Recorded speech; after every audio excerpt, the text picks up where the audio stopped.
बिस्मिल्लाहिर्रहमानिर्रहीम। अस्सलाम वालेकुम।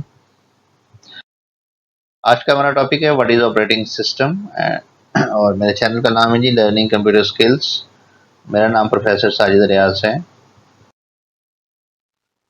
और वेलकम टू माय चैनल। अभी तक अगर आपने मेरे चैनल को सब्सक्राइब नहीं किया तो आप सब्सक्राइब कर सकते हैं और बेल के आइकन को भी प्रेस कर दें। इससे ये कि जो भी मेरी नई आने वाली वीडियो है उसका नोटिफिकेशन जो है सबसे पहले आपको मिल जाया करेगा। सबसे पहले हम देखते हैं जी कि ऑपरेटिंग सिस्टम की डेफिनेशन देखते हैं। ऑपरेटिंग सिस्टम क्या होता है? ऑपरेटिंग सिस्टम बेसिकली एक प्रोग्राम है और इस प्रोग्राम का बेसिक पर्पस क्या होता है कि कंप्यूटर हार्डवेयर जो होता है उसके ऑपरेशंस को परफॉर्म करने के लिए हम ऑपरेटिंग सिस्टम डेवलप करते हैं। अब सॉफ्टवेयर की एक और टाइप हमारे पास होती है, उसको हम कहते हैं एप्लीकेशन प्रोग्राम्स या उनको एप्लीकेशन सॉफ्टवेयर कहते हैं। और एक होते हैं सिस्टम सॉफ्टवेयर। अब सिस्टम सॉफ्टवेयर वो होते हैं कि जो कंप्यूटर हार्डवेयर के ऑपरेशंस को परफॉर्म करने के लिए हम यूज़ करते हैं। तो operating system is a kind of system software. ये सिस्टम जो है कंप्यूटर सिस्टम से निकला है। और इसके अलावा जो है दूसरा फंक्शन इसका ये होता है कि एप्लीकेशन प्रोग्राम्स को रन करना। जब आप माइक्रोसॉफ्ट विंडोज़ इंस्टॉल कर लेते हैं तो उसके बाद फिर आप जो है वो कुछ एप्लीकेशन प्रोग्राम्स को इंस्टॉल करते हैं और एप्लीकेशन प्रोग्राम्स जो हैं ये यूज़र की आसानी के लिए जो है वो डेवलप किए जाते हैं। फॉर एग्जांपल माइक्रोसॉफ्ट ऑफिस है, इसमें वर्ड, पावर पॉइंट, एक्सेल जो है ये आपके पास जो है एप्लीकेशन प्रोग्राम्स है। अब इनको रन करने के लिए आपके पास माइक्रोसॉफ्ट विंडोज़ का होना लाजमी है। तो माइक्रोसॉफ्ट विंडोज़ आपके पास एक ऑपरेटिंग सिस्टम है और इसके अलावा जो है वो एप्लीकेशन प्रोग्राम्स में आपके पास माइक्रोसॉफ्ट वर्ड है या माइक्रोसॉफ्ट ऑफिस है। माइक्रोसॉफ्ट वर्ड के अंदर जब आप एक ऐप फॉर एग्जांपल आपने एक फाइल बनाई और उस फाइल को अब आप सेव करना चाहते हैं तो उस फाइल को सेव करने के लिए आपको हार्ड डिस्क की ज़रूरत पड़ेगी।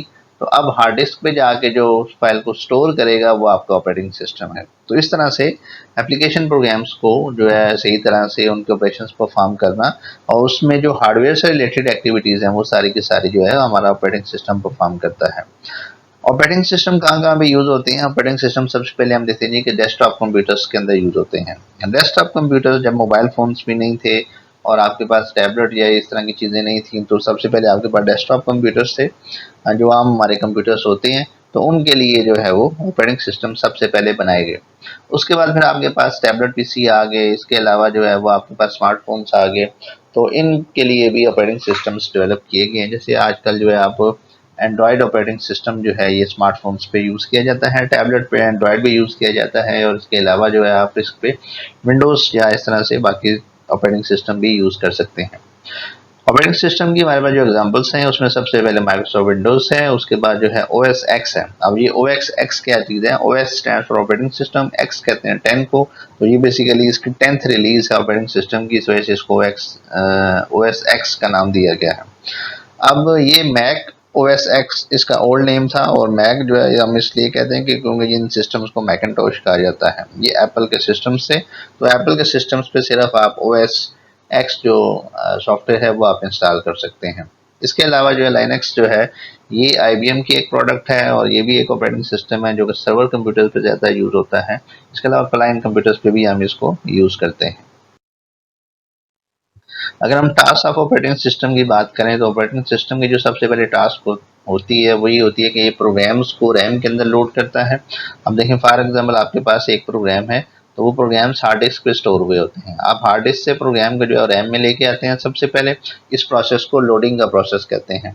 उसके बाद जो है जब ये रैम से हम सीपीयू को सेंड करते हैं प्रोग्राम्स, तो इस प्रोसेस को जो है वो हम जो है एग्जीक्यूट का प्रोसेस कहते हैं कि सीपीयू जो है वो उनको रन करता है। तो अब ये जो प्रोग्राम्स को लोड करना और एग्जीक्यूट करना यानी कि हार्ड डिस्क से रैम में लेके आना और फिर रैम से सीपीयू तक लेके जाना, ये सारी फंक्शनैलिटी हमारे ऑपरेटिंग सिस्टम कर रहा होता है। इसके बाद जो सेकंड फंक्शनैलिटी है ऑपरेटिंग सिस्टम की वो ये जी कि controls the operations of main memory and external storage devices. अब मेमोरी हमारी दो तरह की होती है, एक होती है मेन मेमोरी, इसको हम प्राइमरी मेमोरी भी कहते हैं।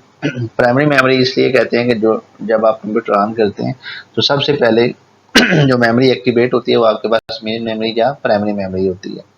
और उसके बाद जो है एक्सटर्नल स्टोरेज डिवाइसेस, आपके पास वो डिवाइसेस होते हैं जो आप सिस्टम के बाहर से स्टोरेज डिवाइसेस कनेक्ट करते हैं। फॉर एग्जांपल जैसे फ्लॉपी डिस्क होगी, इसके अलावा आपके पास जो है वो सीडी है, मेमोरी कार्ड्स हैं और एक्सटर्नल हार्ड डिस्क होती है।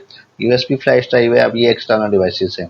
अब ये आपके पास इंटरनल डिवाइसेस हैं जो अब जैसे ये कैश मेमोरी है तो ये मदरबोर्ड पे लगी होती है, रैम है और ये रोम आपको नज़र आ रही है, ये सारी की सारी इंटरनल डिवाइसेस हैं जो कि सिस्टम के अंदर लगी होती है।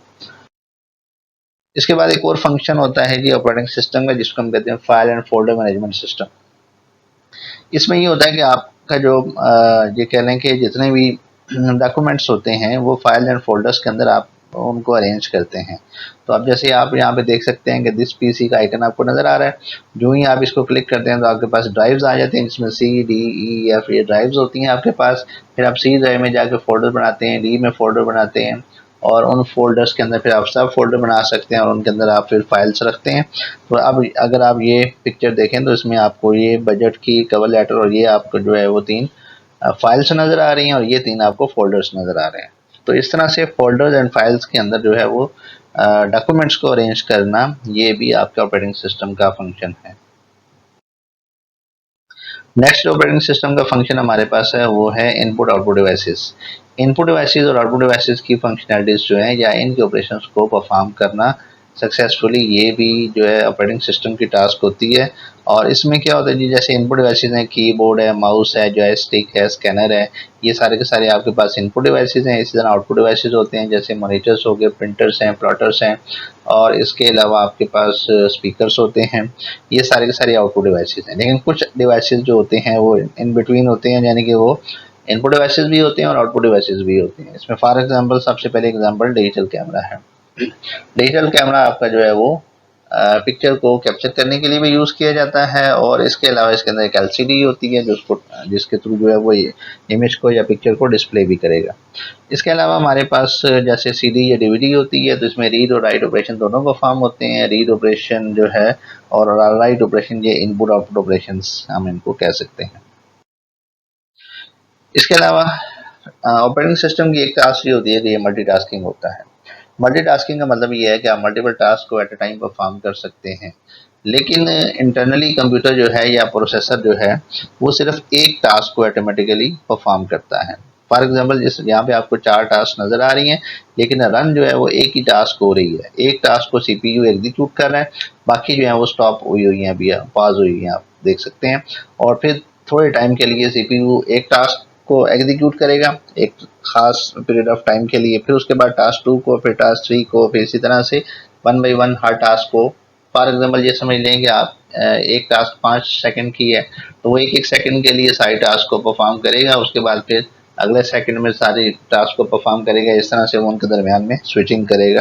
तो ये हमारे पास मल्टीटास्किंग का कॉन्सेप्ट होता है और ये भी जो है वो आपको ऑपरेटिंग सिस्टम परफॉर्म कर रहा होता है।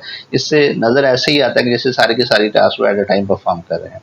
फॉर एग्जांपल आप एक ब्राउज़र ओपन करते हैं, ब्राउज़र में 3-4 वेबसाइट्स एक साथ ओपन कर लेते हैं। अब नज़र तो यही आता है कि सारी वेबसाइट एक साथ ओपन हो रही होती हैं, लेकिन जो सबसे पहली वेबसाइट आपने ओपन की होती है आप अक्सर देखते हैं कि वो सबसे पहले ओपन हो जाती है। इसके बाद ऑपरेटिंग सिस्टम कुछ नेटवर्क ऑपरेशन भी परफॉर्म करता है। नेटवर्क ऑपरेशन में आप ये कह सकते हैं कि उसका फर्स्ट पर्पज़ होता है कि आप आपस में एक दूसरे के साथ कम्युनिकेट कर सकें। अब कम्युनिकेशन क्या होती है? कम्युनिकेशन ये है कि आप डेटा को सेंड कर सकें और रिसीव करें। Sending end receiving of data is called communication. तो इसमें ये है कि आप जो है वो किसी सिस्टम को फॉर एग्जांपल आप एक ईमेल सेंड करते हैं एक सिस्टम से दूसरे सिस्टम पे, तो ये कम्युनिकेशन का प्रोसेस है। व्हाट्सएप में आप फॉर एग्जांपल एक सिस्टम से दूसरे सिस्टम के ऊपर कोई मैसेज सेंड करते हैं तो ये भी आपके पास कम्युनिकेशन है। पहले स्काइप यूज़ होता था तो वो भी एक कम्युनिकेशन सॉफ्टवेयर था आपके पास। और दूसरा पर्पस ये होता है कि share resources like CPU, hard disk, printer and internet. तो सॉफ्टवेयर और रिसोर्सेज का मतलब हमारा होता है जी सॉफ्टवेयर एंड हार्डवेयर।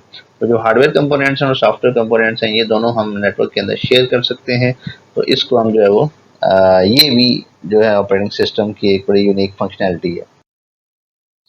उसके बाद ये है कि डिटेक्ट हार्डवेयर फेलियर। अगर कोई आपके कंप्यूटर सिस्टम के अंदर कोई भी कंपोनेंट ख़राब हो जाता है या फॉर एग्जांपल आप सिस्टम में काम कर रहे हैं और अचानक जो है हार्ड डिस्क फेल हो जाती है, तो इससे क्या होगा?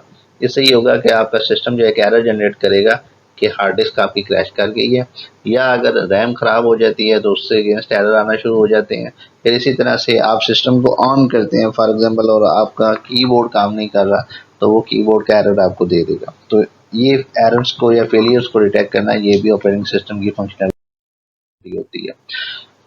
फिर एक और टास्क होती है कि सिक्योरिटी मेजर्स जो हैं ये भी आप ऑपरेटिंग सिस्टम के थ्रू जो है वो इम्प्लीमेंट करते हैं। For example user name password आप देते हैं, जो ही आप माइक्रोसॉफ्ट विंडोज़ के अंदर जाते हैं तो लिनक्स के अंदर या किसी भी ऑपरेटिंग सिस्टम में एंटर होने के लिए आपको यूज़र नेम पासवर्ड एंटर करना पड़ता है, अगर आपने सेट किया हुआ है तो इससे फ़ायदा ये होता है कि कोई अनऑथराइज्ड यूज़र आपके सिस्टम को यूज़ नहीं कर सकता।